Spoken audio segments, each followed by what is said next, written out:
మనం మొన్న ఇచ్చిన కంప్లైంట్కి వీళ్ళు బ్రిటానియా వాళ్ళు మనకి ఒక పార్సల్ పంపించారు. మన కంప్లైంట్ వల్ల వాళ్ళు మనకు ఒక పార్సల్ పంపించారు. అదేంటో ఒకసారి చూద్దాం.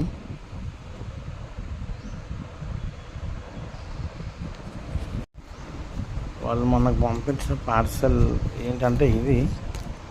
ఓకే,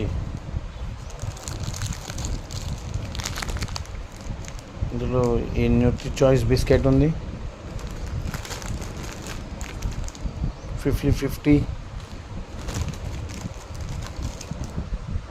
న్యూట్రీ చాయిస్, ఇంకొకటి గుడ్ డే, టైగర్, మనం పెట్టిన మ్యారీగోల్డ్